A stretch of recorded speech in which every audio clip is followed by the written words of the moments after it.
Well, good afternoon from Stephen and myself and from everyone at Noisy Panda. We're going to make some serious noise this afternoon, and we're absolutely thrilled to make that noise with Wilbert van der Steen. Even I'm struggling with the Dutch today.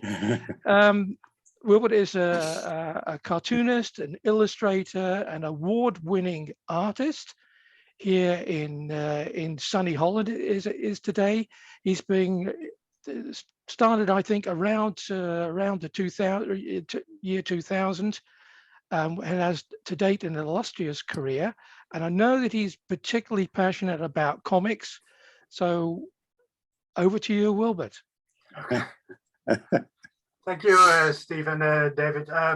Well, yes, my name is Wilbert van der Steen, and I'm a cartoonist, comic maker, and a writer and artist. And I started around 1993, so a bit earlier than 2000. And I always, as a boy, I wanted to make comics, but here in the Netherlands, it's not very easy to make a living out of it. It still isn't, but so I started doing some cartoons, but mostly making illustrations for children's books. And but after a while, I wanted to make my own stories. I just wanted to create something, and I started with writing a children's book, but that led me to the thought, well, I wanted to be a comic maker as a boy. So why don't I start doing that? And around 2009, 2010, I started to make my first steps in the Dutch comic world and making short comics, participating in contests, and made a web comic for 2 years with Dolly Bellafleur. She's a theater performer. It's the alter ego of Ruud. But after a while, I wanted to make my own stamp and do something which came out of me and out of my heart. And I made an adaptation of Peter and the Wolf, that musical story from Prokoviev. And through that,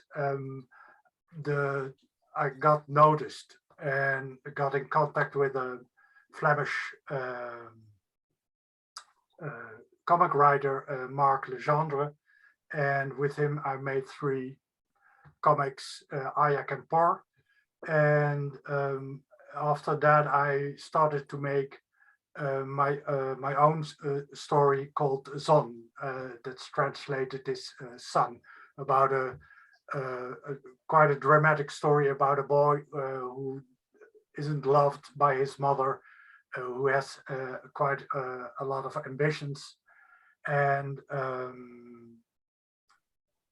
that story came out, and after it got very good reviews, and it also won a prize for best comic of that year, 2017.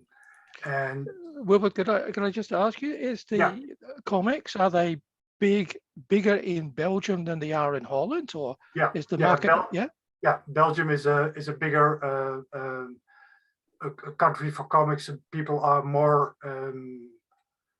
in tune with them, and it's more of a household thing. People read them everywhere. France is even bigger. What about Asia? Are you Asia and America? Because I know in Asia, especially in Japan, they read comics like they would read like Tolstoy. So are you doing anything in Asia or in America yet, or no? No, not in Asia. My 2 comics that got an award, Zon en Licht, are translated in English and available on Europe Comics. Okay. Well, here's the good thing. When we're after our interview and when we post this, when people watching this are actually seeing it posted, right? See, you're right. He does speak better English than I do. We'll actually put the link. So if you send us the link, we'll put it there and we'll promote it. And there you go. Okay, great. So those two comics got awarded, and during that time I saw on conventions and in bookstores, I didn't see much original Dutch comics with LGBTQ comics or characters in the comics. And I wanted to make that because that's something that's quite close to me as a gay man. And so I created Salto and Ubba, and I also wanted to publish it myself. So I got all the control. A friend of mine I asked him to be a story consultant, so I'm not doing it totally alone, and that's also very good for the story itself. But Salto and Ubba is about a gay couple, and Salto is a theater performer. He performs as a burlesque performer, and Ubba has a small cleaning company, and Salto has some dreams to create a burlesque talent show. And in the first comic, it's about 75 pages. It's also an introduction in their relationship, how they interact or react to each other. But you also see their friends and the community. They live in a coastal town where lots of there's a big rainbow community over there. And so the first story, I want to tell the whole story in 4 books. But the first story is kind of an introduction, has a great cliffhanger because he has also a rival called Ponky. He also performs as in that little theater, Pontus, and yeah. Well, I'm very excited to make those stories, and it's. Could we go back to the names of these people, the two main characters, and give us and maybe a little bit of insight as where the names came from? I mean, obviously they're fantasy figures. Yeah. But, oh, there we go. I was going to say, do you have drawings to show us? There you go. Wait, but now I have a question. Are these, and you know this, because we talked earlier, this is a compliment. Are these my village people in this book, or are they in this? They are in the second story. Okay, but we'll be able to show people my favorite drawings is the village after this one. No, do this one first. But okay, I definitely want to see that one, because like I said, that just brings back memories of the 70s, and I think it's awesome. Yeah. Well, Salto, this is Salto with the beard and the ginger hair. Right. Salto in Latin means dancing.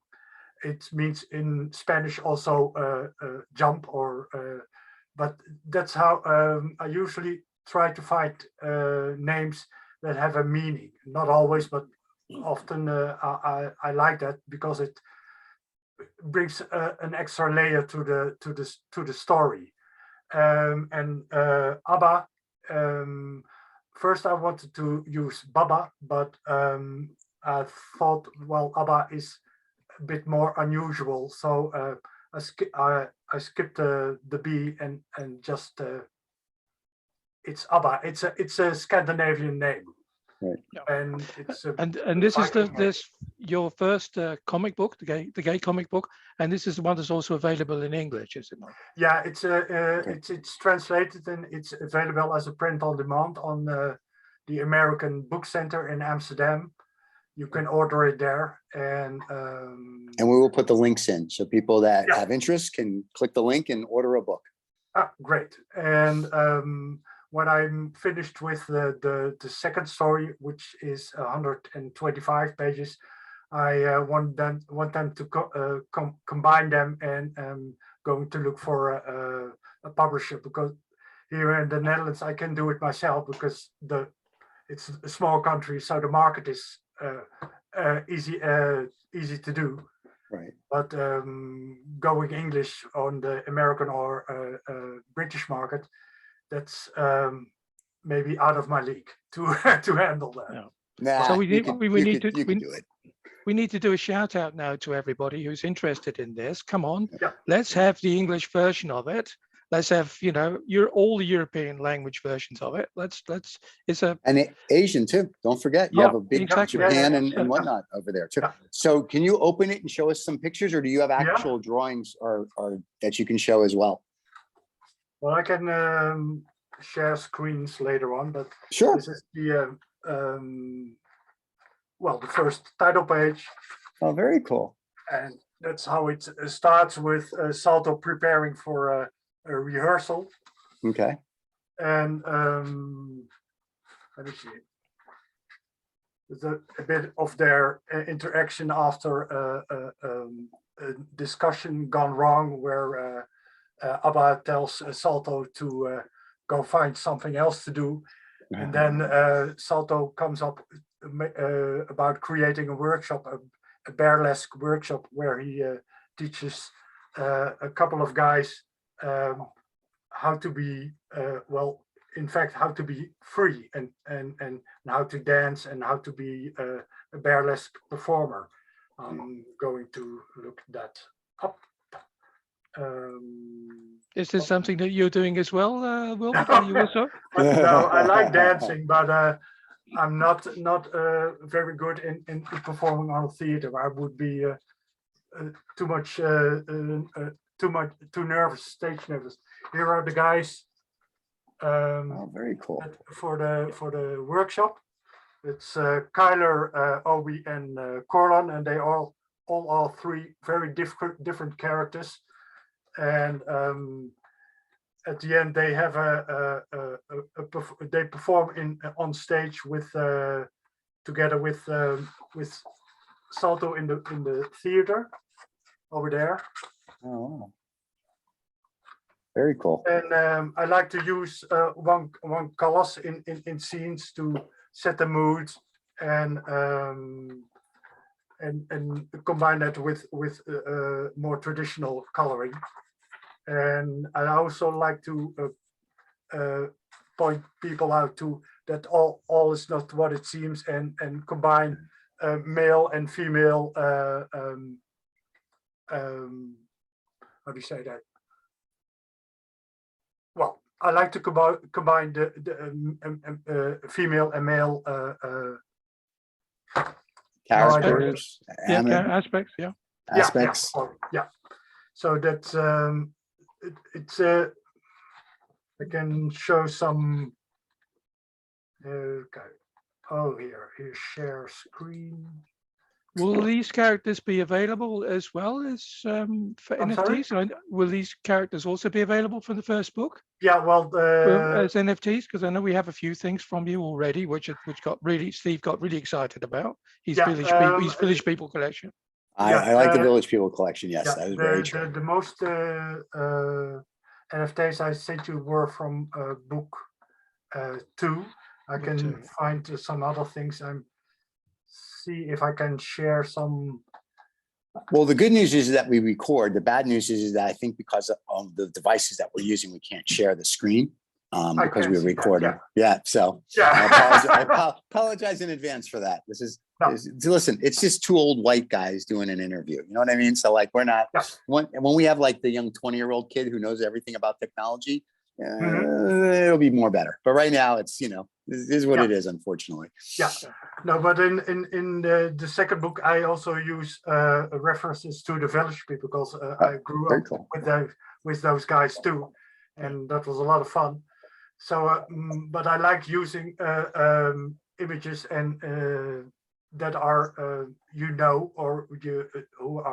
that are relatable, but I also like to stir things up and come with ideas that are not very usual. In the second book, there are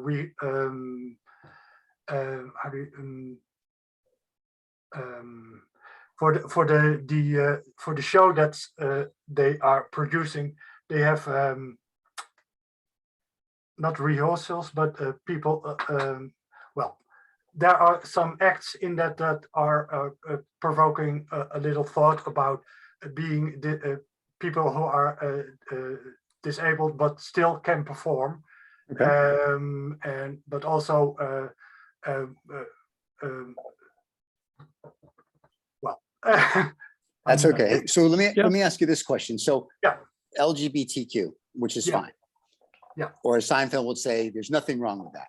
So my question is that is the community embrace the comics or that you're doing, or is the community not know enough about you and the comics that they can embrace it? And like, if they find out, I'm sure they would embrace it, but is it just that you don't have enough, like, hey, here I am type of thing? Yeah. Well, I'm trying to get known. It's not very easy because the comics market in the Netherlands is small. It's not very well known as in Belgium and France. So the LGBTQ comics within that is even smaller. And I don't think that every rainbow community member is into comics. I did reach out a lot on Facebook groups, or I'm also making cartoons for the Dutch online gay newspaper. So it's been out there, and it's I think it's embraced to a certain extent, and also the group I'm reaching out to is bigger than the rainbow community. So it's but I think I'm getting there. I'm getting more and more readers and fans who discover me through Facebook or through Instagram or Twitter, whatever.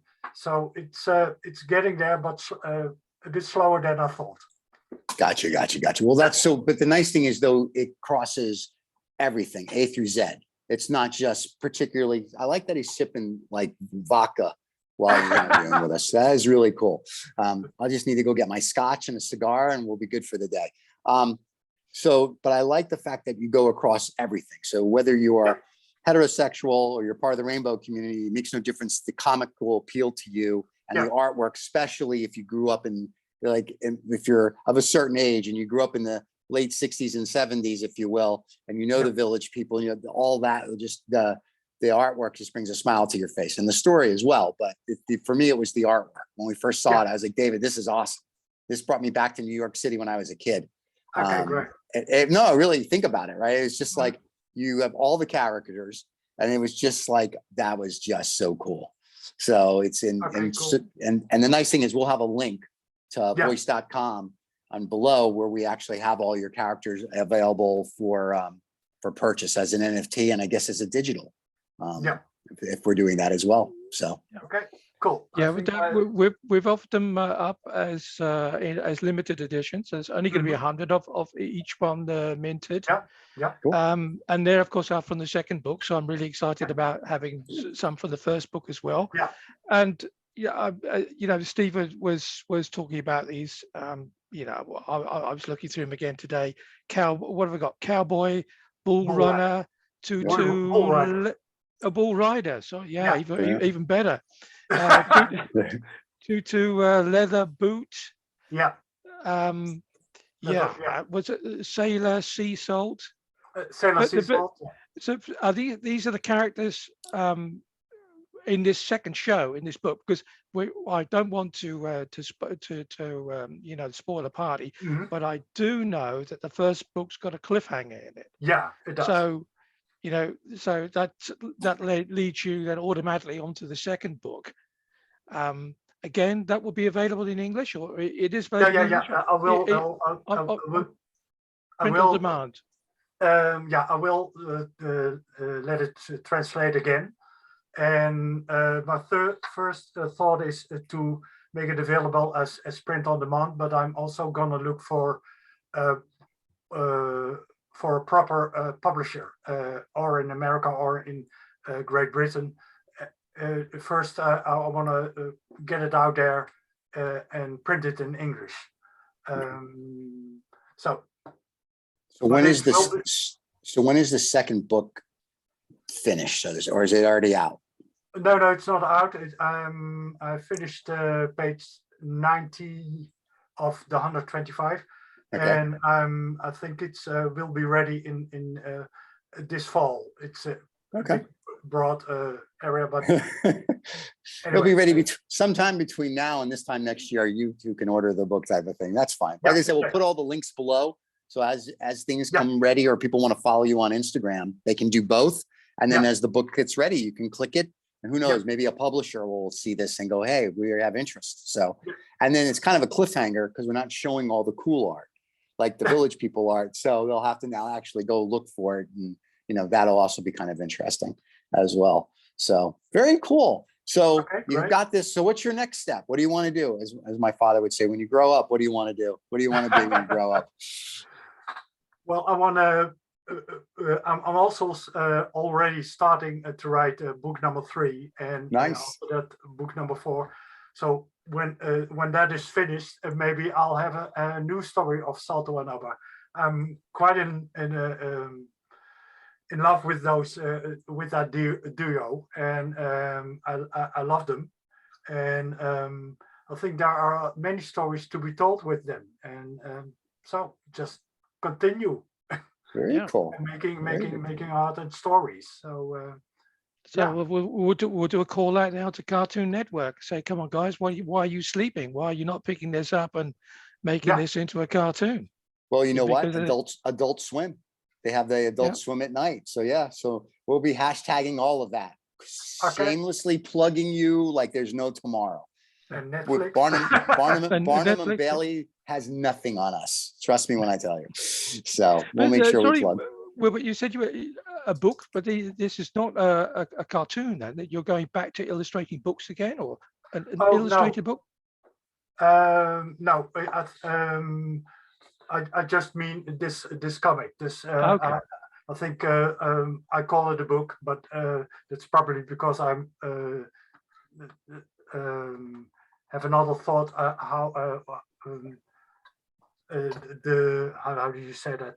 I know that comics mean the word comics means in America means something else than over here, and graphic and you have the term graphic novel also. And well, anyway, I call it a comic book. So but they are actually for the US market, then maybe, and for the UK market, graphic novels. No, I just call it a comic book, but some will call it a graphic novel. I leave it up to them. Well, we'll, like I said, shameless plug. We're going to put it up. I think it's more comic in a good way. And the graphic novel I always see is like Deadpool. That's the graphic, it's all taken from that kind of, thing where Superman was a comic and Batman was a comic type of thing. Or I guess whatever Marvel is doing this week with their 12,000 characters. But yeah, I would see this more as a comic / book. And I think in Asia, they would look at it as a comic, not a graphic novel, because it's just, But yeah, so like I said, we'll shamelessly promote this like there's no tomorrow. So we want to say, we knew you when. We're going to say, Wilbur spoke to us here, where he was famous globally. He spoke to the 2 old white guys. That's it. And then from there, now like we get a postcard once a year, we're very happy. So, and then the other thing is when your second book is done, if you want, we can always do another interview and we can show, of course, my favorite characters, the Village People characters, which also can be seen down below in the link for voice.com at Noisy Panda. But those are just, like I said, biggest smile on my face when I saw those. Those to me were tremendous. Cool. So yeah, it was just awesome. So. Now, come on, Steve, tell us which one was your favorite then. I will tell you that the first one you sent me was the Gentleman in the Chaps, but then the next one behind that was the guy with the tutu. And I was like, love that. It was just, they're all smiling. They all have like this gregarious, like full of life. And I was like, this is cool. That was all it was. It was just sort of like, and then as you sent me all of them, I was like, wait a minute, this is like the Village People now. And I was like, that's even better, because when I was a kid, well, we're too stupid to know when we're kids, being from New York, especially, everybody's just a human being. We don't really separate you between color or what your sexual orientation is. We could care less. So you're just a person, right? Yeah. So the village people to us were like, these are cool. These are just guys. Nobody cared. So, you know, now people care. Nobody cared. I still don't care. But to me, it was very cool. So looking at it, I was just the biggest smile and grin on my face, you know, going back. I remember this as a kid. And it was just a different time where it was sort of like, this is awesome. So to me, it's like I'd put those up and I'd be just as happy if whether it's in a comic, a book, a graphic novel, or if it's just that. I thought it was awesome. So to me, that was cool. It just made a big smile to your face. So hopefully this will, you know, go out to our 10 viewers. No, hopefully more. Go out to all our viewers, and they can all enjoy, you know, as well, especially if they were Village People fans, right? So because they can buy the image. So now here's my question: are we doing the image as just an NFT, or are we doing the image that they can actually then get a printed one that Wilbur signs? I think I'll ask you here. So. Yeah, well, that's a good thought. I think we could do that. And yeah. So if someone buys one of the NFTs that's below, they can just email us and say, hey, can you have Wilbur sign a real one for me? And then we'll just have it printed and signed. And then here's our shameless plug. Shipping and handling is covered by the person who buys it. Anyway, so like I said, this is just a goofy, fun interview. It's for people just to get a feel for you, your artwork, or whatever. Now, the stuff that's behind you, is that stuff you can show us, or is that stuff that's like top secret that you can't show us? No, it's not. It's some printouts in grayscale from the first and the second book. Okay. I can. There's no, it's a bit too far away, but no worries. No, there's one. This one, right? And that's after the story is finished. I have some pages with info and why I started this comic, and this is just a fun illustration of Salto in a costume. And I thought I was going to say it looks like a rabbi, so it's nice. You got my people involved now. Good. He's dressed up like a French nun. Okay, same thing. Rabbi, French nun. They all wear the same clothes. It's good.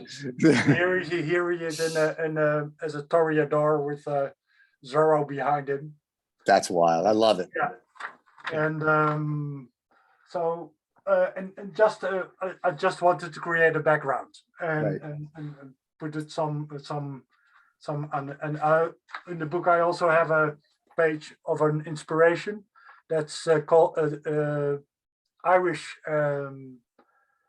burlesque performer called Willy there, and he helped me with a lot of information of how that goes about and how many different acts there are. There are comedy, there are more political burlesque performances, and all kind of things. So that is very cool. No, I like I said, the nice thing about it, and I haven't read the book, and I'll apologize in advance for that, but the artwork just makes you smile. Okay. That's it. So if the artwork is in the book is the same that I've seen, that David has shown me, and that we have on our site and whatnot, it'll just make you smile. So the book can only enhance it. Okay. So yeah. Well, I'm going to be a bit of a party pooper actually, because as much as I wholeheartedly agree with Steve that I mean, as soon as I saw it, I mean, I found you on Facebook and I've been following you, I think, for a year or year and a half or something. So more of a serious question: did you get any pushback from these sort of characters? Because they on the one side, they're extremely funny and they're brilliantly drawn and they do bring a smile on your face, but they're also slightly confrontational. And I was just wondering if you and I think intentional from you to do that. Yeah, not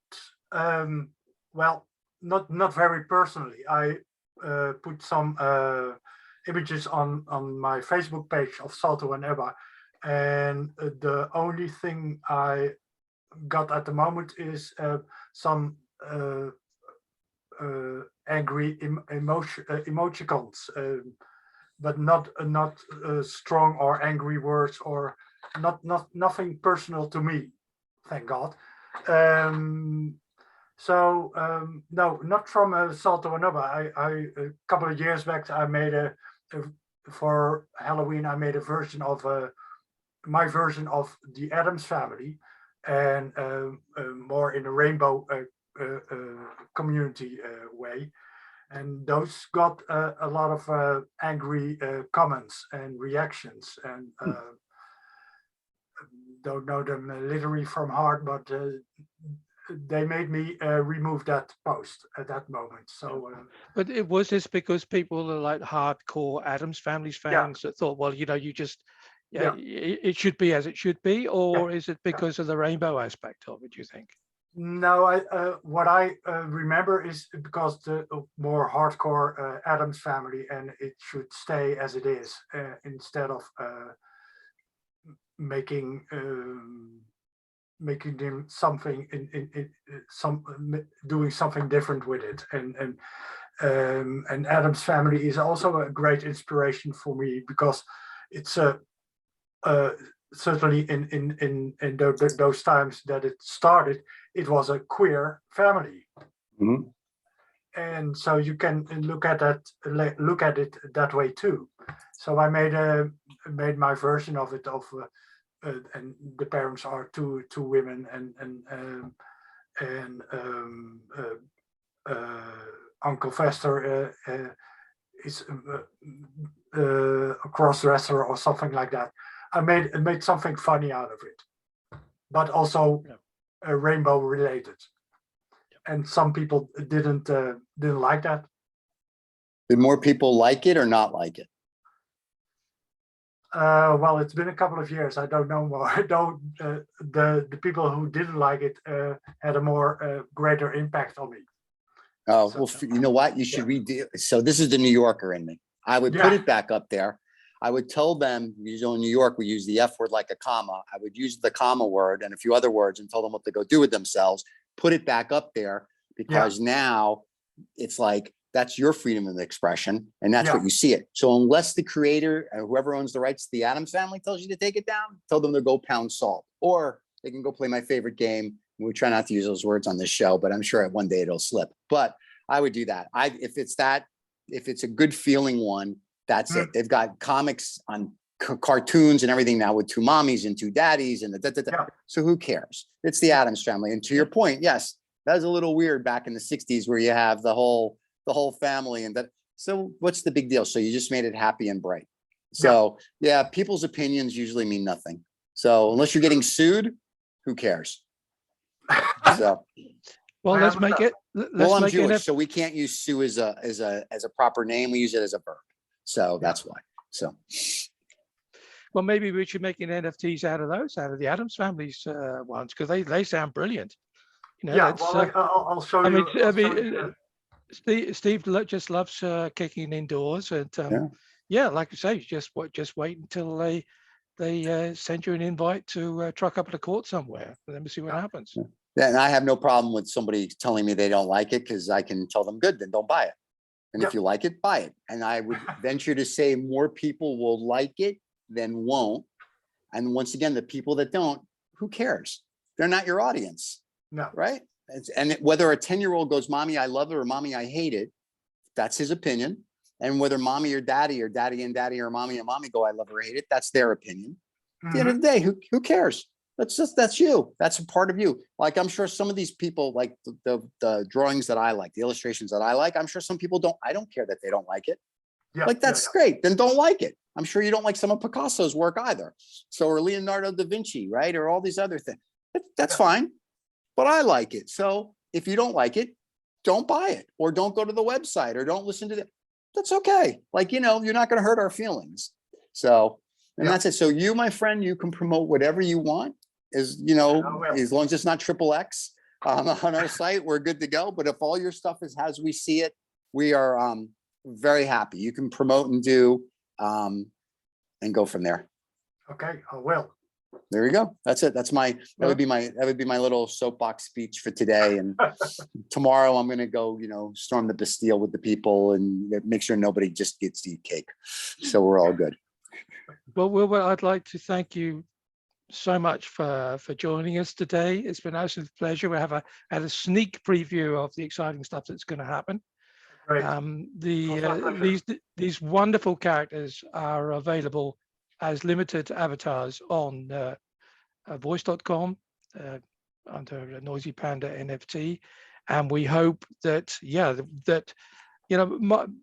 I hope that we can help you promote your art to such an extent that you'll be able to pay for your own publishing in English, because that would be fantastic. Yeah. I Because agree 100%. publishers out there in the looking at this, these need to be in English and other modern European languages, because you're missing out on all the fun. No, it's phenomenal stuff, my friend. Thank you for your time. you. Really greatly You're appreciate it. And I'll look forward to the new things that you send us, especially the Addams Family one. Wink, wink, hint, hint. And then we'll go from there. I will. Okay, thank you very much. Thanks, guys. Thank you.